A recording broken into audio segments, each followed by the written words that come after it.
Welcome to the 2020 virtual Atlanta Journal-Constitution Decatur Book Festival, presented by Emory University. My name is Nikki Salcedo. I am a Decatur resident and book festival volunteer. I'm also a writer and a proud reader of romance novels. So I'm very excited to introduce tonight's event, which is all about love. So I want to welcome you to this world where laughter is part of seduction and the happily ever after is guaranteed.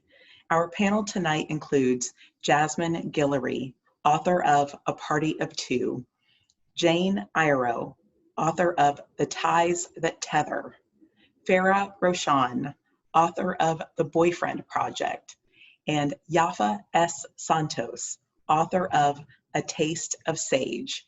If these four authors aren't excited enough, they are moderated by the fabulous Alisha Rai, author of Girl Gone Viral.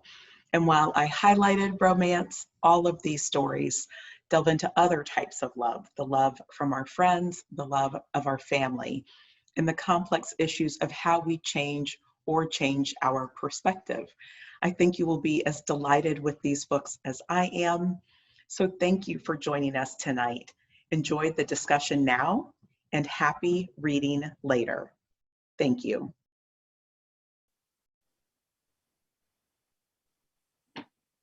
Hello, everyone. How's everyone doing? I'm Alisha Rai, author of Girl Gone Viral, and I'm so excited to be here virtually, if anything, at the Decatur Book Festival. Thank you to our bookseller, Foxtails. And if you have any questions for our lovely panelists today, please use the Ask a Question feature. And if you or other panelists, you can upvote in there on the questions. We'll try to reserve like 15, 20 minutes at the end. I'm so excited for this panel. We have two debuts, two seasoned authors, pros here. And I don't want to waste any time, so let's just get into it. I'm going to ask them to introduce themselves and give us a little bit about their book. So Jasmine, why don't we start with you over there? I am Jasmine Guillory. I have written 5 books. My 5th, Party of Two, came out in June. It is about Olivia Monroe, who moves to California, and when she is basically fresh off the airplane, she meets a charming stranger in a hotel bar who turns out to be California Senator Max Powell, and they have a little romance. Farrah? Hello, I am Farrah Rochon, author of 30-something books I don't even know anymore.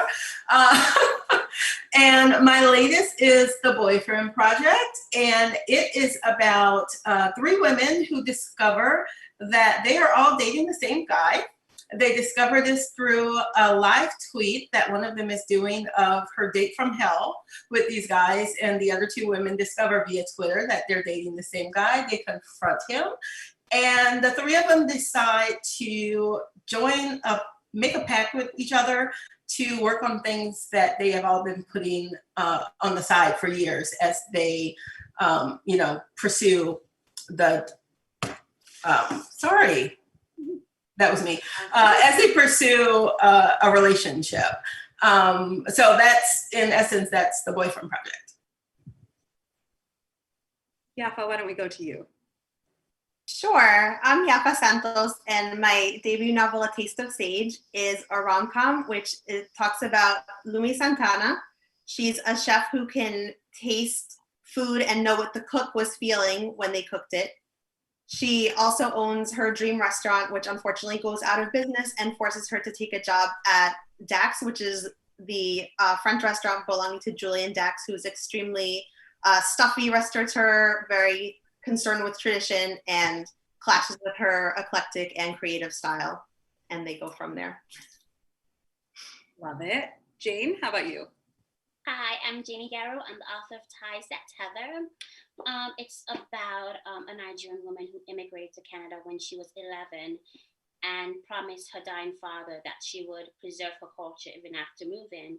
But years later, when she's in her 20s, she meets a man who is not Nigerian. He's of Spanish descent, and they get into a relationship, and she's caught between what she wants versus what her family wants. And through that, she faces questions about her identity as a Nigerian woman and a Canadian woman. Excellent. And extra congratulations, Jane, because today is your release day. So yay for you. And of course, everybody can get all of these books at the bookseller, Foxtails. One thing kind of struck me as I was reading all your books is that they're just you have such great characters, all of you. Like all of your books are very character driven, and Farrah and Jasmine's, I know that from you guys already. So what kind of comes first for you when you were writing this book, or when you've been writing past books too? Is it the character? Is it the plot? What comes first? Is it a chicken and egg situation? Jasmine, why don't we start with you? For me, I was thinking about this because I thought about this before. I think it's usually character. I think sometimes I kind of think it's the plot. Like with my first book, The Wedding Date, the situation of where they meet came to me pretty early, but then I already knew who they were coming into that. So I think it's always, for me, the character, because there's other times for other books where there have been characters that I wanted to write about, but I haven't had the right plot for them yet. And so that just didn't work. So I need the character and the plot to work together in order for me to really decide to embark on a book. I think because then also like with Party of Two, Olivia was a character in my first book, and I had been wanting to write a book for her ever since then, but I had come up with a few things for her, none of which really inspired me. And then I thought of this, and then I was like, yes, that's it. That's Olivia's book. But I really have to know who the character is before putting a plot to go with them. Yeah. I consider myself a character-driven writer. So even if I get the idea for the plot, because sometimes I've gotten that, I've written like small town series, I have a football series, and those things started with just the idea of I want to write this series, but it very quickly goes to the characters because I'm a psych major and it's always about the people's minds. So it's like, I love to get into the characters. I was also a psych major. I didn't know. Were you? And look where we end up. That's like, this is where psych majors end up. No, but it is. It's the characters getting into their head, creating these personalities. That's what I absolutely love about this job. So I'm always about the character. Definitely. I would say me too. I think of the character first, and it has to be somebody that I feel like I connect with in some way. It doesn't have to be somebody I feel like I would be friends with, although that definitely makes it easier. For Lumi, I began to think of Lumi as somebody, people always ask me, oh, is Lumi like you? And like, no, we're so different. Because I left out all the neurosis. Like she's just like very chill in her bath. And that allowed me the space to be creative. My mind is always, and I can't relax. So there's that. But that also, it gives you the opportunity to explore other ways of being. And I do feel like there's things that benefit you about that. Whereas something I learned from living with and studying Lumi's character, where sometimes now I'll think one of her favorite things was bath and wine. I'll say, okay, I can't stop thinking, maybe I'll just take a bath and have some wine. There you go. So I learned from her. Well, it's very different to me. Farrah just twisted. Yeah.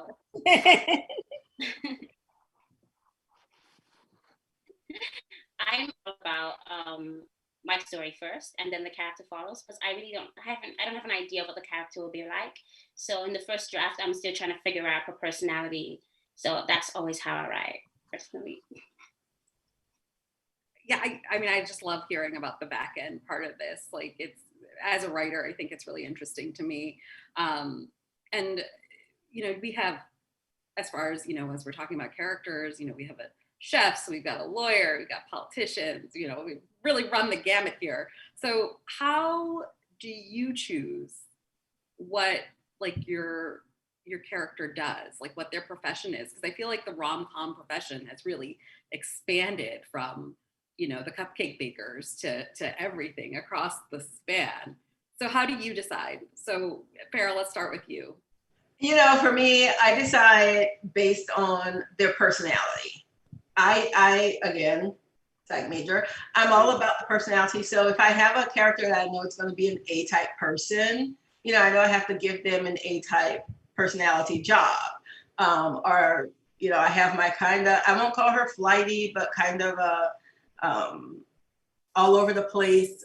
She wants to be an internet fitness person, you know. So for me, when it comes to rom-com, it's all about the personality of the character and finding a job that works for them. So yeah, that's where that goes for me. I think, you know, when I mean, sometimes it just comes organically to me, because when I'm thinking about a character, often I just know what job she is. I think because often that seems so integral to who she is that I just like, that's one of the first things that I know of. But then there's often like other stuff that I have to figure out, like, well, you know, if they're a lawyer, what kind of law do they do? Or if they're a doctor, what, you know, what, I mean, and so I do kind of try to do a little bit of a deep dive on some of that, just sometimes even if it doesn't come out in the book, or even if a little bit does, just so I, you know, because I have to think through that in order to kind of figure out what they're doing or what makes sense for them and the plot throughout the book. Because there's like certain plot things that make sense for some kind of lawyers and not at all for others. And so, you know, those are the kind of things that I think about. But yeah, I mean, I think the job, I usually know very quickly when I'm thinking about a character. Well, for me, for Lumi, I decided pretty quickly that I wanted her to be a chef, because I had already decided that she was going to be able to taste food and know what the cook was cooking. I went back and, I went back and forth a bit about that, because I kind of felt that if I had that ability, the last thing that I would want to do was be a chef, and I still feel that way.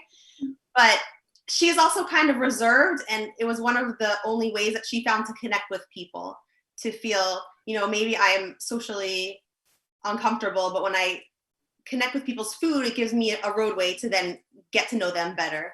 So after a while, I did decide, okay, yeah, she's definitely gonna be a chef. And then Julian, I was inspired by kind of like the celebrity chef stereotype, and then also I had met some celebrity chefs, so that inspired me too. So I was pretty sure from the beginning that he would be a chef too, and that was the venue where they would meet.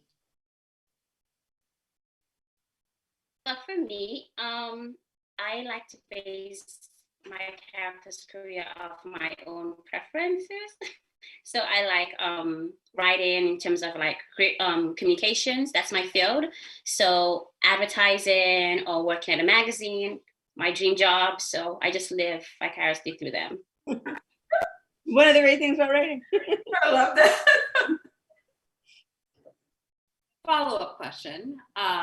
If you could be, like, if you were in a rom-com, let's put all of you in rom-coms, what would your job be? And you can't be a baker of any kind. That is all off the table. No baked goods.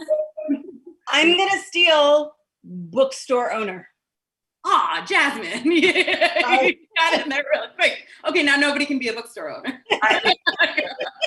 So mine would be a dog groomer. A dog groomer. Yeah. I would love to be a dog groomer. Oh. In a rom-com only. I don't want to do it in real life. I also, by the way, would only want to be a bookstore owner in a rom-com. Very difficult in real life. There's no dirt in a rom-com. Like, there's nothing gross in a rom-com. So yeah, there's a lot of accounting you have to do. Yes. In real life, no, it would only be the rom-com. Yeah, but how about you? You groaned when I said no bakers. Since I cannot be a baker, I've been foiled in my desire. No the bakers. first thing that came to my mind is firefighter. I think that could be kind of like a reverse. Ooh, that's I like that. Common gender, you know, I could be a firefighter. Be like, that. I'll get your cat out of a tree, and then from there. Is that to meet cute? That's where you meet up? Yeah. I like it. It's a little sweat because usually the hero is the firefighter. Exactly. I like that. I would love to be a hero firefighter. Yeah. Yeah, it could be interesting. Jane, what about you? Advertising exec. Ooh, okay. Fair enough. Yes. Fair enough. Yeah, and we don't see enough of those too. So I'll take that. Yeah.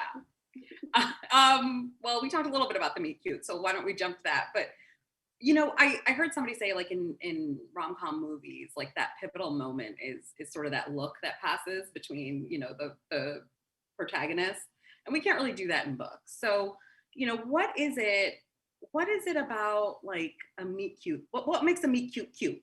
Like what makes it perfect for you guys when you're writing? Farrah, we'll start with you again. For me, the most important thing with the meet cute is using it to set the tone for the book and how it would be. You know, I am a tropeaholic. So when I'm writing a specific trope, and, you know, like if it's an enemies to lovers, that meet cute has to set the tone for, you know, that tension between the two characters. Enemies to lovers is one of my absolute favorites. So give me that book and give me a great meet cute where you can tell they're just going to be like butting heads, but all hot for each other at the same time. That's, for me, is what you have to show in a meet cute, you know, or if you have this opposite where it's like friends to lovers. I really want to get that emotion of two people who know each other so well. But think of how hard it is for two people who know each other so well, but then they get to that point where, you know, it's going to take a romantic turn. The meet cute, for me, it has to capture these emotions perfectly and just set the tone for the rest of their relationship throughout the book. So it's something that I really, really work on in the book, because I think it's one of those, the first payoff you really get for, as a reader, is that meet cute between the two characters. So you just want to make sure it is absolutely perfect. Absolutely perfect. So that's it. Setting the tone for the entire book. That's the thing about the meet cute. Yeah, I feel like you have to show the chemistry right away, even if it is like an enemies to lovers where the chemistry is like angry. You have to like want to keep going with these characters and want to know what happens next. So that for me is the thing that I work on, is like, why does she get excited to be there with him, or what does he think when he first sees her? Like these, you know, that kind of stuff. I want to know a little bit of both sides and why they're excited or angry or intrigued right from the start. And sometimes, like sometimes in a book, especially if it's a situation where they have already known each other, but we're just coming in. That first scene of them isn't necessarily their first scene together, but you still have to have those meet cutie elements to it. So that's, I think, the trickiest part in a book like that. I agree. I think that what makes the best meet cutes is an element of the unexpected. If it's two characters that already knew each other, then what's going to make the difference? If it's like a boy next door growing up, you know?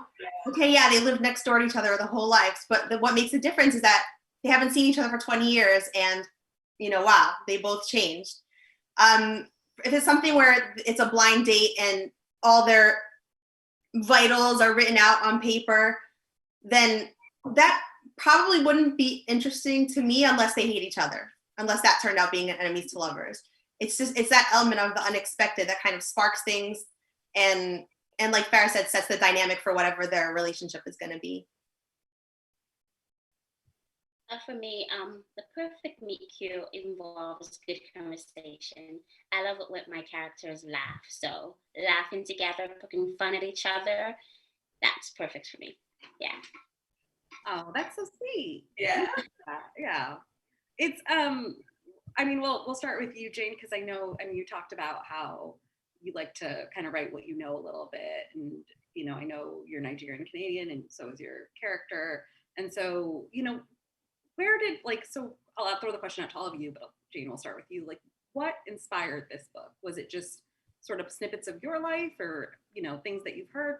Tell us a little bit about that, about your process. Definitely a great portion of my life and what I know other immigrants and my friends who are Nigerian experience as well. So that greatly influenced the book. So like you said, I'm Nigerian Canadian. So is my character, and just dating when I was younger, having to hide the fact that I was dating someone outside of my race because my mother was like, you can only date a Nigerian guy. Stick to the culture, preserve the culture. That's what I always heard. And so that was just ingrained in my head. So I always, when I eventually, strayed from her, command, I kept my relationships a secret. And so that really influenced my book. And to the point when I eventually found the courage to comfort my mother about it and talk to my mother about it. And that is what my character does eventually in her book. She grew. And I think I grew a lot while writing this book. And so did my mom. So. Yeah. Yaffa? Well, for me, there was some inspiration. I mean, having my main character is a Dominican American living in Upper Manhattan, and I've been a Dominican American living in Upper Manhattan. So there was some of that. I have not worked in a restaurant, but I worked in the service industry in Manhattan for several years and was constantly talking to people who were working in the restaurant industry. And I think just some of those stories inspired me as well. Also, living in a small neighborhood within a bigger city and seeing these creative, beautiful restaurants come into being, loving their offerings and seeing them go out of business no matter how good their product was. That was heartbreaking for me. It happened quite a bit in New York. And it just gave me a feeling, no matter, like, I can't buy enough tea to keep this place in business. I can't buy enough empanada to keep this place in business. But you want to. So I think that was kind of my way of paying a small tribute to those businesses that were dear to my heart, but that weren't able to continue.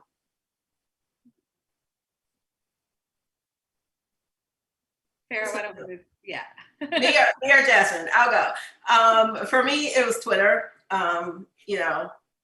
The hellscape that I can't get away from. In the club, my gosh.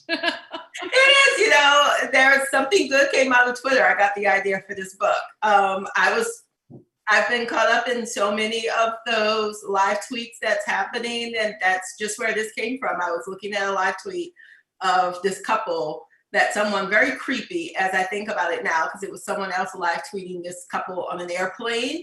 But I was riveted to the story, and just in the middle of watching it, I just thought this would be like a cool thing to include in the book. And that's how it is for me. I get an idea somewhere, it pops, and then, it goes from there. But Twitter, that's where I got the idea to start this book.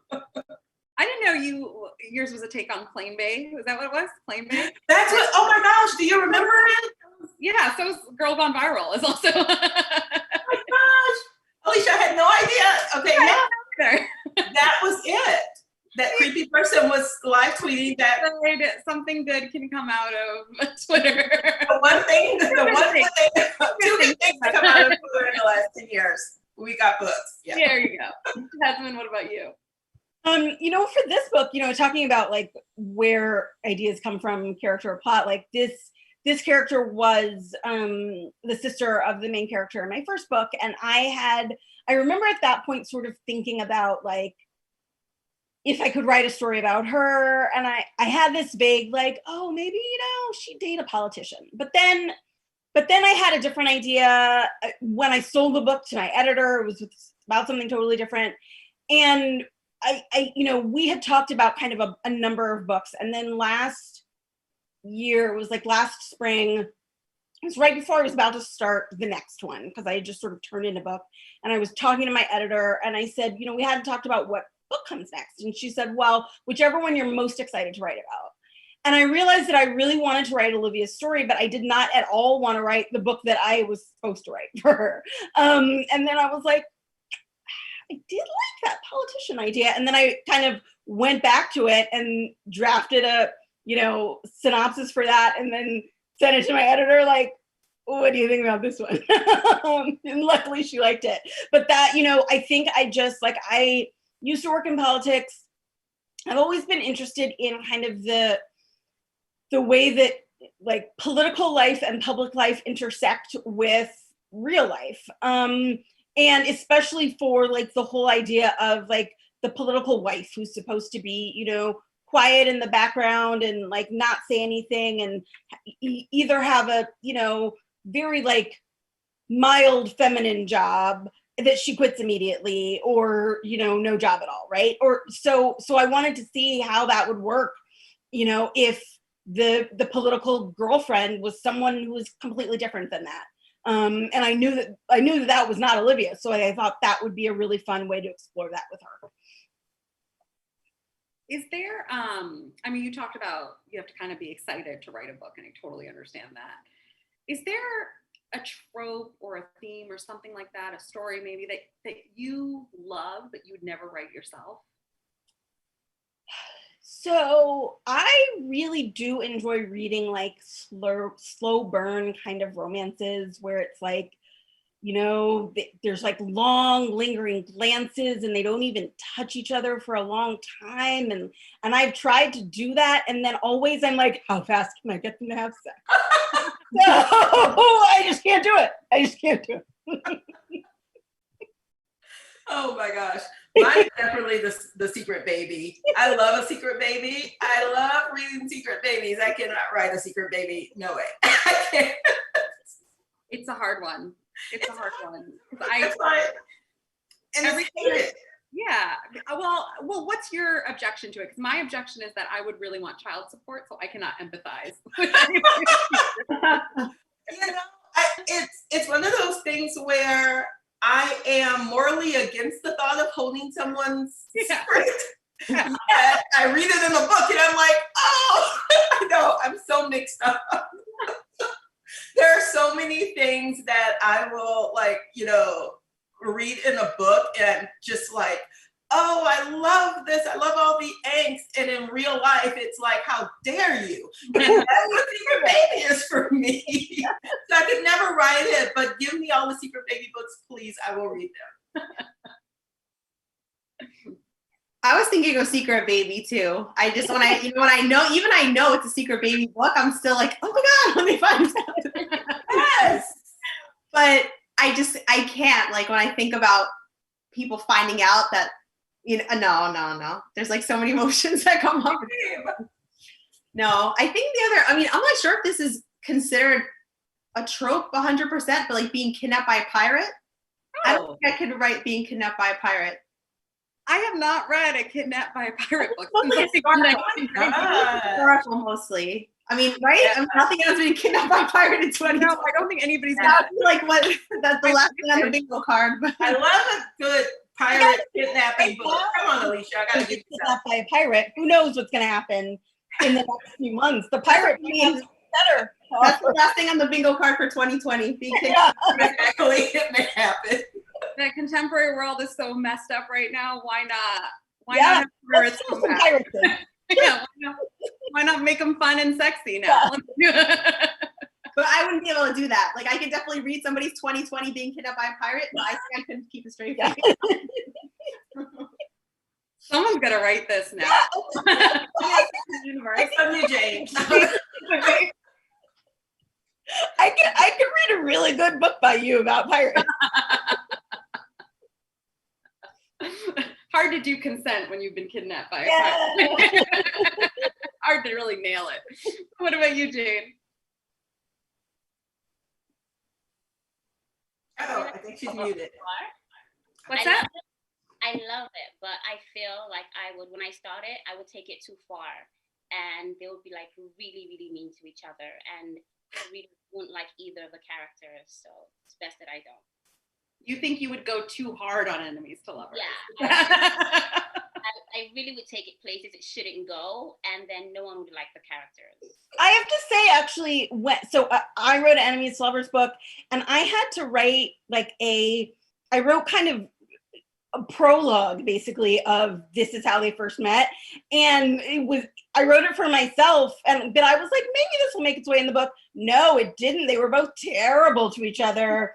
I was like, everyone will read this and be like, I don't want to read this book. These people are awful. But I just had to get it out and then move on to the rest of the book where they were much better. So that's the trick, is to get the terrible part out of the way. Yeah. And then you move on to the rest of it. It is hard to nail sort of enemies to lovers when it has to be bad enough to keep them apart, but not so bad that they don't eventually get over it. Yes. But very forgivable to both each other and to the audience. Right.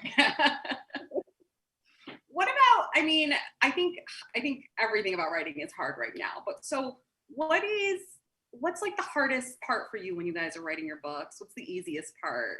Yeah, we'll start with you since, you know, you're one of our debuts, so. Or, I mean, like you said, I think now, what things that are hard now are a lot different than things that were hard 2 years ago or even a year ago.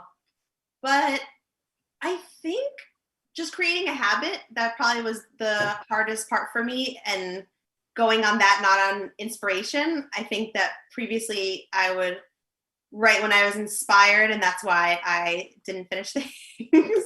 So once I, learned to sit and just carve out that time regardless, that's when I started getting stuff done. So I think that was my greatest challenge. Just do it either way, just get words out. Don't have to be, I think I heard something that was like perfectionism plus procrastination leads to paralysis. And that was like my, that's been my MO at times. So I just learning to get it out, whatever it is. And you're going to revise it 37 times anyway. So it's really not worth getting stuck on the first draft. Agreed. For me, the hardest thing every single time is just starting. Like, I mean, in general, but also literally every day. It's like, even when I'm excited to work on it, I ended on a good point, and then I'm like, oh God, I have to start. And then once I start, it's always easier. But yes, like, I mean, starting from the beginning is bad because it's a whole blank slate there. But like, and then, the new draft, oh, now I have to start revising. It's back to chapter 1. But then once I do it, again, it's a lot easier. But yeah, it's just the making myself start. Sometimes I have to text someone like, okay, if I don't do this in X number of times, then here is my punishment. And that always works. Opposite from it. I love the beginning just because the beginning for me is when I'm plotting. And it's why I'm smiling now, because I'm in the middle of, I just started, plotting my next book. And it's just where I have the most fun, because I will put everything out there. So I think it's when my brain really gets to just, be its most creative. It's everything after that. So, this only goes on for a few weeks, and then I have months and months of actually having to put it into coherent sentences, and that's the hard part, the actual writing. This part where I'm just coming up with the new story and creating these characters, it's why I do the job. It's so much fun at this point. Talk to me in 3 weeks and you'll see me drinking 5 of these and saying, I want to go to another job. Yeah. But I'm fun now, so.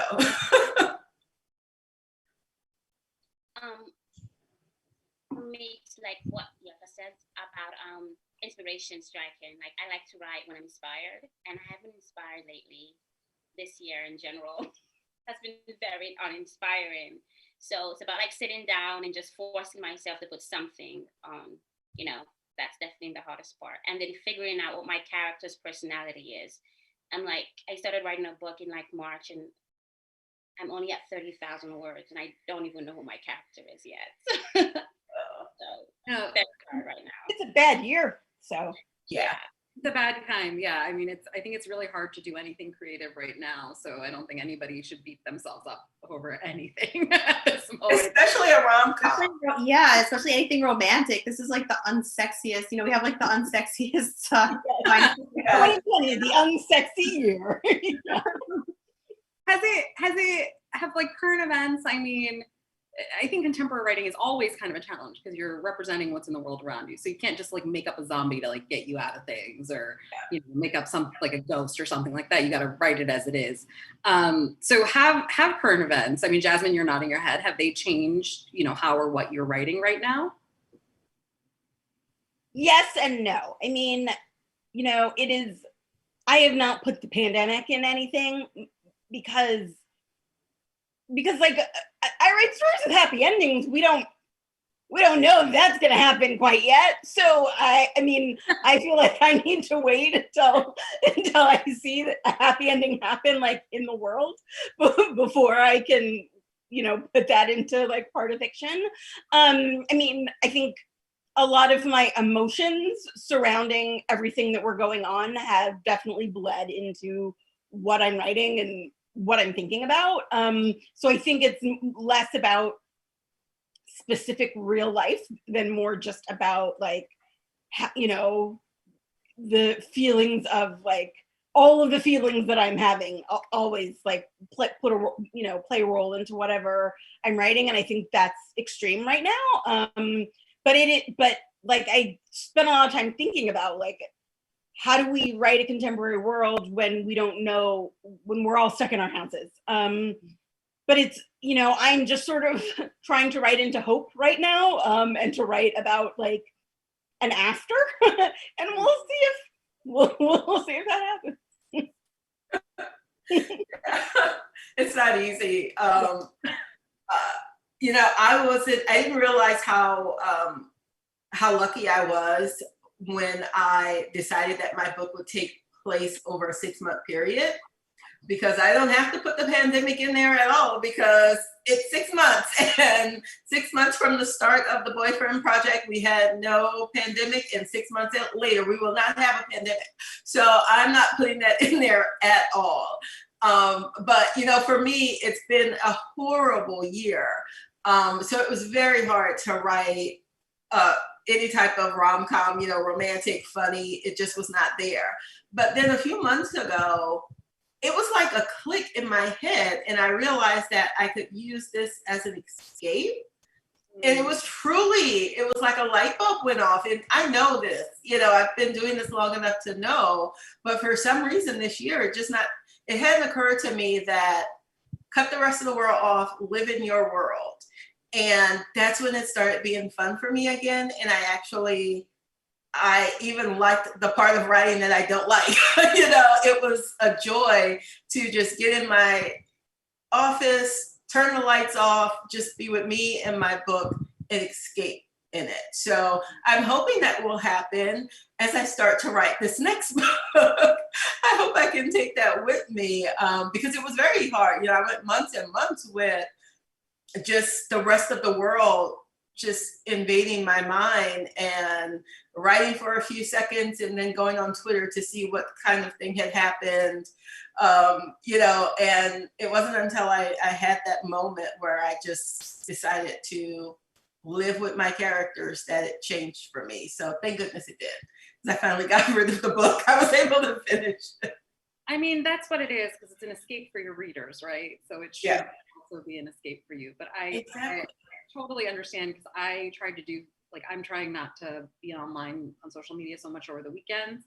And I feel like I come back on Monday and it's like, like the Community GIF where the guy comes in with the pizza and there's like fire everywhere. I'm like, what happened? Oh my God. Yes. But it's very challenging, but I'm glad you could use it as an escape, because I mean, that is what it should be for us too, so that we can pass that on to the readers. Yeah. Yaffa, what about you? For the first 6 months or so of this year, I was stuck in that point, whether my new work in progress was going to be set in the pandemic or not. Am I going to include it or not? And then I thought of what you mentioned, Alisha, and what you mentioned, Farrah, that it's escape for the readers. They're reading about the pandemic all day. They don't want to also read about it in the book. Although I had an idea for the person out there in the universe who's going to write the Kidnapped by a Pirate in 2020 book, How to Uphold Consent, Masks and Social Distancing. Oh, Here we go. I'll read that book. Somebody write it, please. Somebody I know. I don't know who this person is, but somebody out there.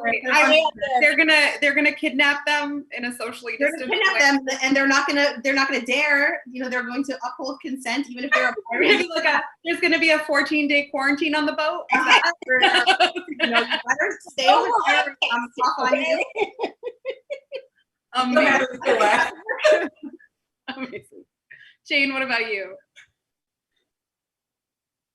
I plan never to mention it in any book I write. Just completely ignore the fact that it happened. It's all about the escape. So Yes.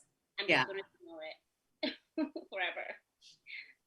Absolutely. I mean, I think that is what our books are at their core. It was hard for me because I wrote a whole book sort of like from beginning to end, and I'm finishing up the page proofs now, during this quarantine, and it was so hard because the heroine's family's full of doctors, and I was like, what do I even do with this? Like, how do I even, because my family's full of doctors, and honestly, there's not a day that goes by that like there is not some way that this pandemic is touching our lives. So it was quite a challenge. But at the end of the day, I just said, well, maybe I'll like think about, because it comes out in February, and who knows what the world will look like in February. So, but it's a problem right now, I think, for anybody who's writing anything. So we're no different.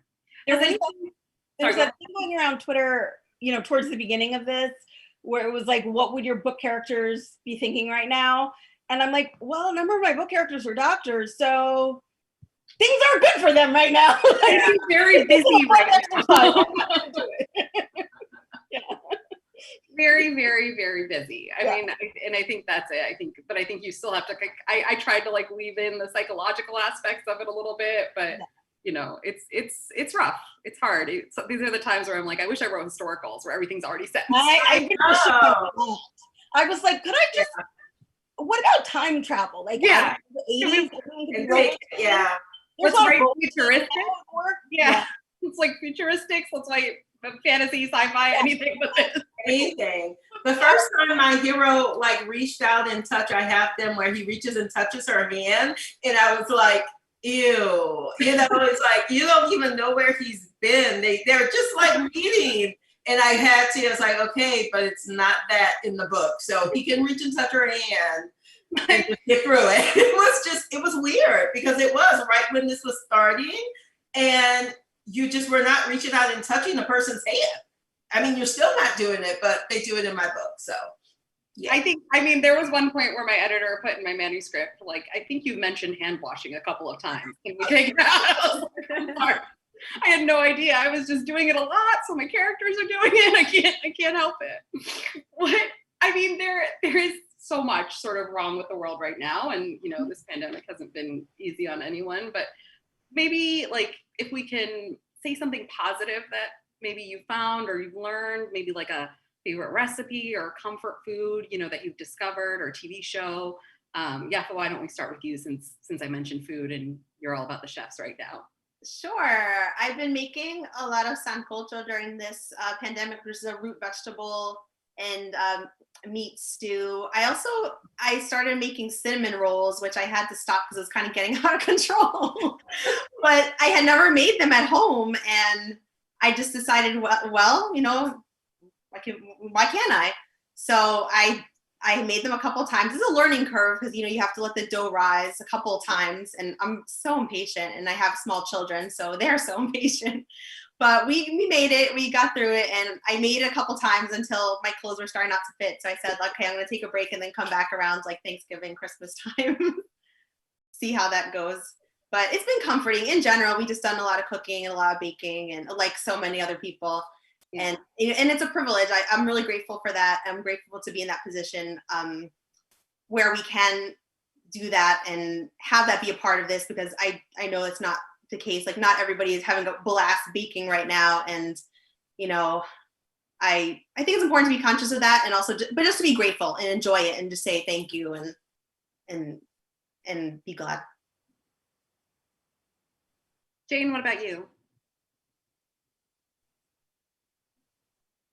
Canadians don't eat it that much, and I know only one place that makes it, but during the pandemic I couldn't get it, so I learned how to bake cornbread. Tried a few recipes and then one stuck, so yay. Now I just have to learn how to make shrimp and grits, because I've never tried it, but I'm really craving it for some strange reason.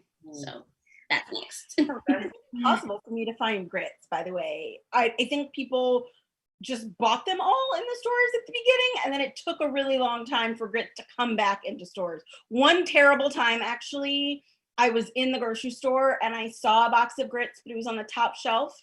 Oh, and I'm not a person who can reach top shelves, but in the old days at the grocery store, I would just find a tall person and they would reach it for me. But we aren't in that place in grocery stores anymore where you can like get strangers to do stuff. So I was like, buy grits, and then could not get it. So I sympathize with your grits craving. I have a craving too. Jasmine, if you, coming from a fellow short person, if you go grab a broom from the household department and just knock it down, that's usually my. Good idea. I'll try that next time. You gotta get them, yeah. I have been, the recipe that I've been making a lot of is the King Arthur flour crispy cheesy pan pizza. Ooh. I make it probably, definitely at least once a month, maybe twice a month during this period. It is incredible. I love it very much. You need a cast iron pan and you like bake the pizza in the cast iron pan. The trick to it is you put the layer of cheese on top first before you put on any other toppings. So it like is all crispy all around the edges. It's delicious. I made it for my mom just on Friday. She also shares it on her Instagram. Yeah, I post pictures of it on Instagram a lot. Yeah. Yeah, she just makes you wish you were closer, but never. I did the baking thing to start with because that's what everyone was doing. And you know, at first we just thought we couldn't get bread. So I did that, but it didn't stick because like I did not want to wait for the dough to rise. I'm very impatient. Mine has actually been ice cream. I bought a Cuisinart ice cream maker. So I like, you know, and I can make small batches because it only makes like 2 pints of ice cream at a time. So mine has been like trying different ice cream flavors. I have like a coffee, pecan, and dark chocolate shavings one right now. Ooh. So I just make like these small batch, cool ice cream flavors. Some work, some don't. But they're small, so if I have to throw it all away, it's like, okay, I didn't waste that much money. But yeah, ice cream, get yourself an ice cream maker and make some fancy ice cream. That's been my thing. So I was looking actually at that Cuisinart ice cream maker, and my freezer is packed full, like always. I don't know. That's my problem. I have that Cuisinart ice cream maker, but I haven't used it in a while because you have to keep the thing in the freezer. Yeah. So Jasmine, here's a hot tip for you and for anybody else who has this problem. You can get this thing called the Dashes My Pint ice cream maker, and it's like this big, and you can put it in the freezer. It just makes a pint of ice cream, and it's worked like a charm. But I've only made I've made vanilla and I've made like mango ice cream in it. So nothing. You gotta get creative. Yeah, gotta get creative. I haven't been using it as well as I could have, but I'm just like, because it's the only one that I've been able to like consistently keep in my freezer. Otherwise, they have really fancy ones that like you don't have to put in a freezer at all. Oh, really? Those are much more. Those are pricey. Yeah, this was like $20. I think $20 or something like that. So. Yeah, this is better. We have a little bit of time for questions from the audience. So, I love this question. So what are you reading or watching that's made you really happy that you could share that might also bring the audience joy? Here's one of the books that's made me happy during this time. It's called You Should See Me in a Crown. It's a young adult book by Leah Johnson. It is just a delightful, joyful young adult romance about a Black girl in Indiana who runs for prom queen. I loved the whole thing. Yeah. Mine is young adult too. Pintip Dunn's Dating Makes Perfect. I absolutely loved it because her character Winnie was just, you know, she had the banter is great. It's enemies to lovers. I've already said how much I love that. And it's been so much fun. And I don't watch much television, but I gave myself permission to take a few days off after I finished my book. And I binge watched Cobra Kai on Netflix. If you came up, you know, as a youngster and you were into the Karate Kid, like we were as kids, my mom used to call it our babysitter. She would put the Karate Kid on and she didn't have to worry about us. So it's like the Karate Kid, but 34 years later. And it's just, I absolutely loved it. So those have been I don't call them guilty pleasures. Those have been my pleasures these last weeks. That's right. Yes. Guilty about, not at all. Not in this no guilt. No guilt in 2020. Nothing. Not in this world, not in this time. Yeah. I've been reading Priscilla Oliveira's Island Affair, and it's been really special for me because Key West is one of the places I'm living in Florida and all. that we like to travel during the summer. We usually take trips or weekend trips, and you know, not being able to do that this year, it's kind of brought a piece of KUS to me, and that has helped me. I got into K-drama since March till now. I'm not a big TV or movie watcher either, but I'm watching one now called Touch Your Heart. There's a streaming service called Viki. It's on Viki, and it's just really sweet and light and kind of stress relief. On Netflix, I started one called The School Nurse Files, which is a little bit trippy. There's like jelly monsters involved. That's all I'll say. But I recommend it. Okay. Yeah, it's good. I've been rewatching a lot of shows. The Office always makes me laugh, and Gossip Girl. I've already seen all of them, but I had to go back because they make me laugh and also put me in a good mood. So.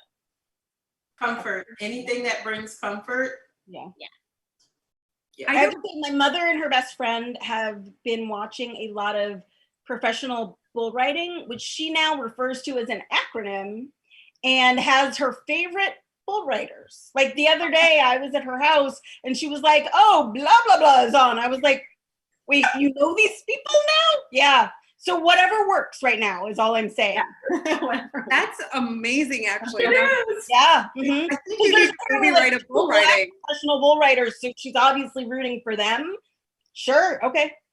I think now that you have an expert, though, you got to write like a bull riding role. I'll interrogate my mother. It'll go really well with all the lawyers and doctors. It's the rules. It's the rules. You have to write it now. Have your own personal expert. You know, I've been like, I was never really into reality shows before, but I got really into like Married at First Sight, 90 Day Fiance, all the 90 Day Fiancés. There's like 19 spin-offs of this show. And I think it's honestly because I'm reassured that I'll never run out. Like there's always gonna be something I can watch in the genre. But yeah, I think whatever makes you happy right now, I'm glad that we all have TVs and ways to, you know, very privileged to have that because God. Oh. Yeah. Here's a good question. I like this one. What is the best piece of writing advice you've ever gotten?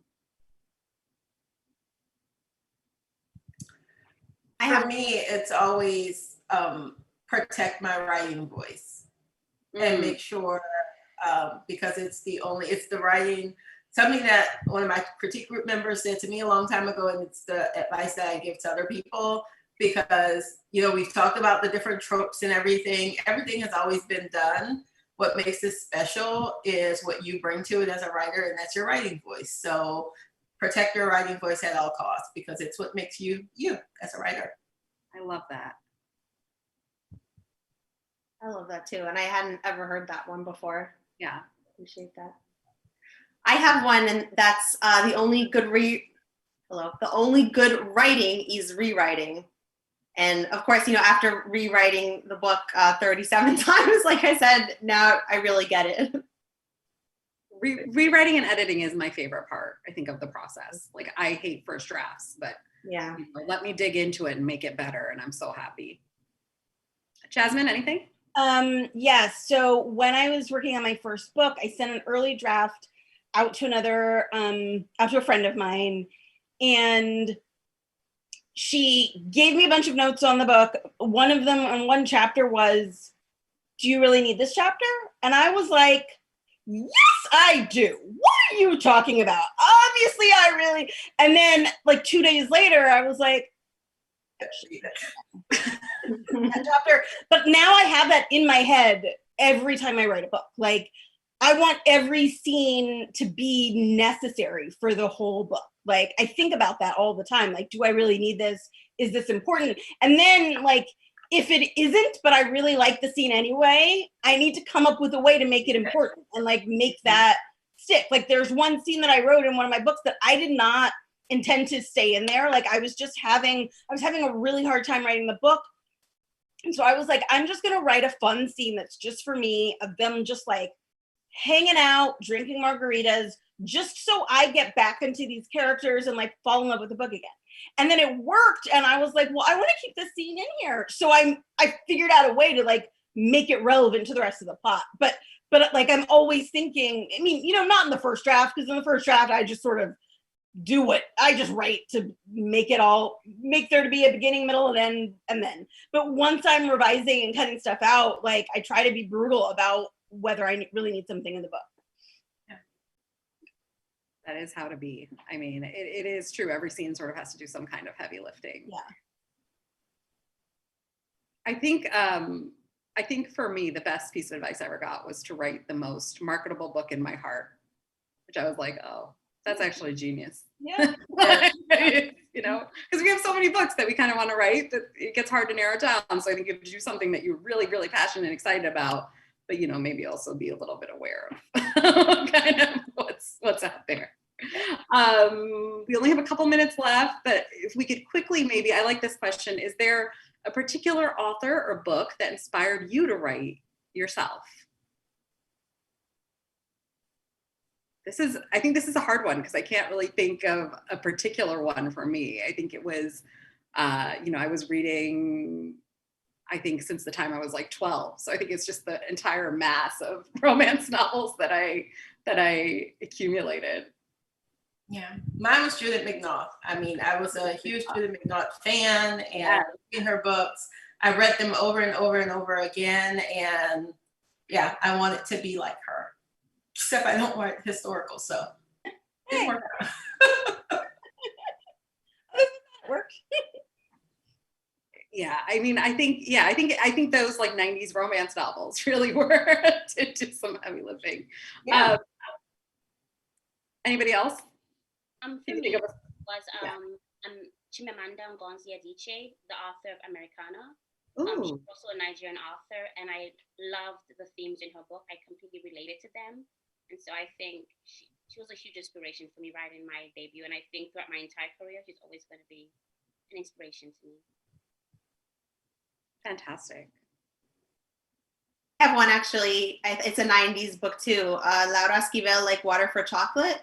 That was the first book that showed me that you could have recipes in a novel and also combine cooking and romance. Oh, that's lovely. I like that.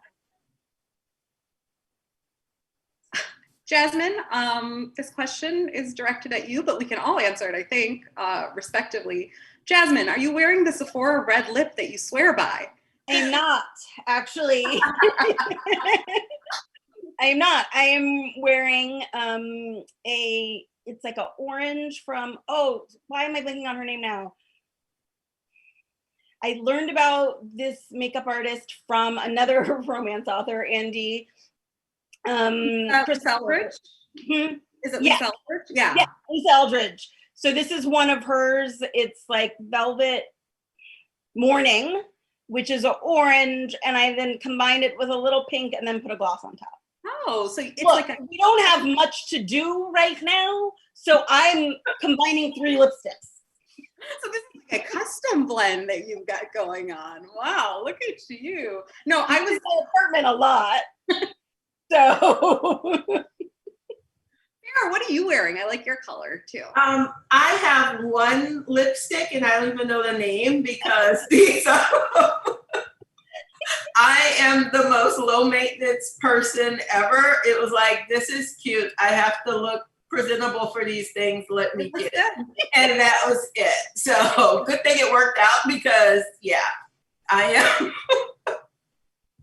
wore makeup like maybe, 10 times in my 43. Am I 43? Yeah, I'm 43. Maybe 10 times in my 43 years, and that includes my 2 proms. So yeah. Well, I don't really, even if I go out now, I don't wear lipstick because I know. You got a mask on. A lot of times. So I have to have fun with it while I'm in the house. Yeah, you might as well blend away, Jasmine. Yeah. Blend away. We are at time, unfortunately. This was such a lovely conversation. Really a lot of fun. Thank you everyone for coming. This has been such a delight. I love all these people. And all their books are great. Please, please, please go order them through the Decatur Book Festival's bookseller. And I believe everyone did book plates. So they'll Yes. have plates. Yes, they'll have book plates signed for all of our books. So please, if you'd like a signed book, there's not a lot of ways to get signed books nowadays, unfortunately. This is a great way to do it. So please go there and do it. And thank you everyone for coming. And this has been such a delight. It has. Thank you.